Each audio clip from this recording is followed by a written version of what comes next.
Find 6 rational number between 3 and 4। हमको 3 और 4 के बीच में 6 रेशनल नंबर पता करना है, ठीक है। तो करने से पहले थोड़ा सा एक छोटी सी चीज रियलाइज कर लेते हैं, ठीक है। क्योंकि 6 रेशनल नंबर फाइंड करना है तो हम यहाँ पे ना 7 को डिनोमिनेटर में लाएंगे, और ऐसा क्यों करेंगे उसके लिए मैं थोड़ा सा डिस्कशन कर रहा हूँ, ठीक है। तो मान लो कि ये हमारा नंबर लाइन है 0 और 1, ठीक है। आपको पता है ना कि इसके नीचे 1 लिखो 5 लिखो कोई फर्क पड़ता नहीं, वैसे 1 मान के चलते हैं, ठीक है। तो हम यहाँ ये 1 ऑटोमेटिकली रहेगा, इसके नीचे भी 1 ऑटोमेटिकली रहता है, ये बात आपको पता है, ठीक है। तो अगर ये 1 ऑटोमेटिकली रहता है तो अगर हम क्या करते हैं कि जितना नीचे डिनोमिनेटर होता है, जो भी वैल्यू डिनोमिनेटर का नीचे होता है, ठीक है, डिनोमिनेटर की वैल्यू जो भी होगी उतने ही पार्ट्स में वो डिवाइड हो रहा है, ठीक है। ये मैंने आपको शुरुआत वाले लेक्चर में बताया था। अब देखो क्या होता है, अगर मान लो मैं डिनोमिनेटर को इंटू 3 कर देता हूँ तो ये डिनोमिनेटर की वैल्यू 3 हो जाएगी। अगर नीचे 3 करा तो ऊपर भी 3 करना पड़ेगा, तो यहाँ 3 आएगा और नीचे भी 3 आएगा, तो 1 के बराबर है, ठीक है। तो मैंने क्या किया कि डिनोमिनेटर को 3 किया है तो 3 इक्वल पार्ट्स में डिवाइड किया। अगर इसको भी मैंने 3 किया और नीचे 3 किया तो 0/3 कर रहा हूँ, तो इसको भी मैंने 3 इक्वल पार्ट्स में डिवाइड। अगर देखो अगर इतने दूरी को मैं 3 इक्वल पार्ट्स में डिवाइड करना चाह रहा हूँ तो 3 इक्वल पार्ट्स में डिवाइड करने का मतलब क्या है कि डिनोमिनेटर 3 बना रहा हूँ मैं, तो इनके बीच में मैं 3 पार्ट्स को डिवाइड कर रहा हूँ, मतलब मैं 3 पार्ट्स को ला रहा हूँ, 3 पार्ट्स को ला रहा हूँ मतलब 3 इक्वल डिवीजन किया। अगर डिनोमिनेटर में 3 लाया हूँ तो इसका मतलब होता है मैंने नीचे में 3 इक्वल डिवीजन किया। ये बात क्लियर हुआ। अगर मैं 3 इक्वल डिवीजन करता हूँ तो इसके बीच में जो नंबर होते हैं ना, मैं नंबर को 2 ही फाइंड कर सकता हूँ। एक क्या फाइंड कर सकता हूँ 1/3, दूसरा क्या फाइंड कर सकता हूँ 2/3, और उसके 3/3 तो ये 1 ही है, और 0/3 क्या है वो हमारा 0 ही है, ठीक है। तो हम क्या समझते हैं कि अगर हम 3 इक्वल पार्ट्स में डिनोमिनेटर को रखते हैं, ठीक है, तो हमको 2 डिजिट नंबर मिलता है। उसी तरह अगर हम इसको 4 इक्वल पार्ट्स में कर दें, अगर हम यहाँ 4 कर दें और यहाँ पे भी ये 4 हो जाएगा और ये भी 4 4 में बढ़ जाता है, ठीक है। तो अगर हम इसको करेंगे तो ये 0/4 है, और ये हमारा जो अगर 4 इक्वल पार्ट्स में बढ़ रहा है, ठीक है, 4 इक्वल पार्ट्स में मैंने डिवाइड किया तो 4/4 आ रहा है।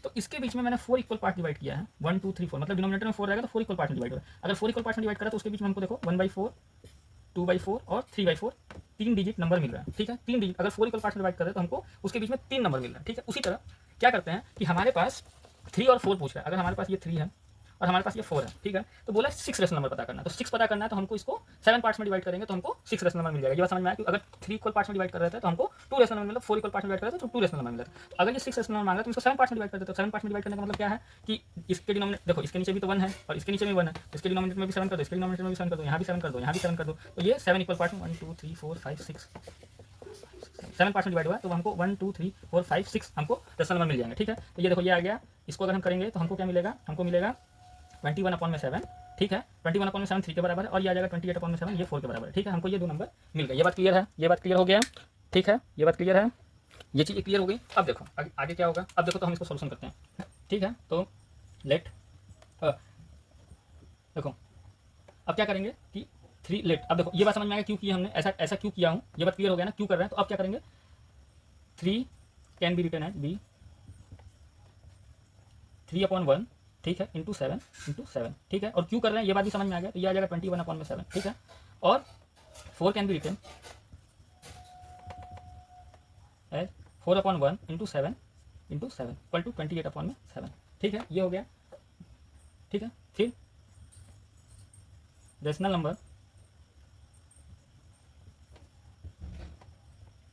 लाइज बिटवीन 3 एंड 4 और 21/7 एंड 28/7, मतलब ये बोलो या ये बोलो, नहीं तो ब्रैकेट में ऐसे लिख दो, ठीक है, या फिर और ही लिख दो, ठीक है।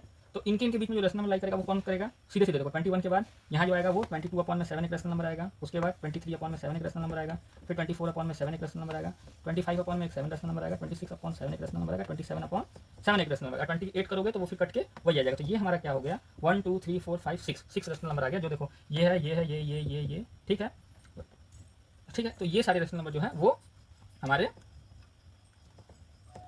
3 और 4 के बीच में लाई करेंगे, ठीक है। आप और रेशनल नंबर चाहते हो तो और ज़्यादा से मल्टीप्लाई करो, और भी कोई भी वैल्यू रख सकते हो आप। इसको सिर्फ 7 से नहीं, आप किसी भी नंबर से 10 से मल्टीप्लाई कर दो। 10 से मल्टीप्लाई करोगे तो फिर ऊपर में 10 हो जाएगा, नीचे में 10 हो जाएगा, तो वो क्या हो जाएगा 30 और 10, तो 30/10 आ जाएगा, और ये 40/10 आ जाएगा। उसके बीच का कोई भी नंबर लिख दो, इसको और डिवीजन में बांट दो, और बांटने बाद कोई भी आंसर लिख दो। तो मैंने तो 7 इसलिए लिया बस ऐसे समझाने के लिए, आप इससे ज़्यादा कोई भी नंबर लेकर डिवाइड करके आंसर लिख सकते हो, ठीक है। तो ये आपका सोल्यूशन होगा क्वेश्चन नंबर 5 का, ठीक।